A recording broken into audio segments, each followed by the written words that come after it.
Humanity is facing a huge global challenge because 20% of total arable land, some 200 million hectares, are already degraded with an annual increase of about 12 million hectares. One solution to this problem is the creation of bankable land degradation neutrality transformative projects. This approach is illustrated by the so-called Ile Dotun project located in Nigeria.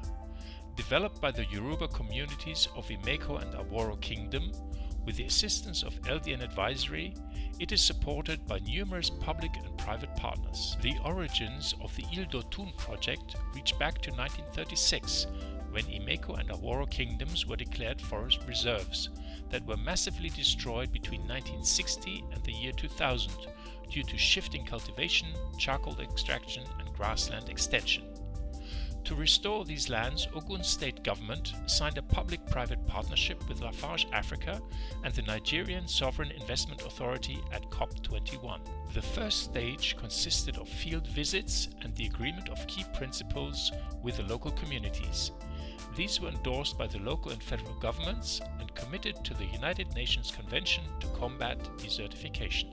The second stage included the appraisal of local settlement conditions, satellite mapping, a soil survey, crop selection, and the design of an alternative land use system with the support of the 5 best Nigerian research institutes. The third stage saw the formulation of a robust business plan to facilitate the bankable investment status of the project. The fourth stage divided the project into investment packages to be implemented by special purpose vehicles while conceptualizing a careful risk management strategy.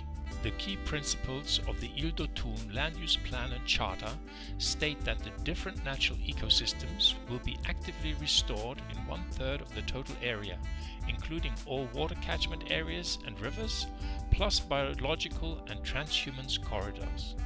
The farming communities will be confirmed as legitimate occupants and are granted a 50-year renewable concession over an average area of 10 hectares per family. All community settlements will be improved with access roads, renewable power supplies, basic education, health facilities, water and sanitation, microfinance, and sustainable low-carbon housing. Furthermore, each village will be organized in 5 zonal rings for production. Within the settlement, each family will have a 100 square meter greenhouse to produce certified organically grown vegetables to be sold in Lagos. Around the settlement, each family will have a lot of 1.5 hectares to produce annual subsistence and cash crops. The third ring will be dedicated to commercial agroforestry crops. Each family will have an allocation of 1.5 hectares for this purpose. The fourth ring will be dedicated to the production of nitrogen-fixing biomass for energy to supply the family needs and market demand. Each family will have an allocation of 3.5 hectares for this purpose. The fifth ring will be exclusively dedicated to local hardwood species. Each family will have an allocation of 3.5 hectares for this purpose.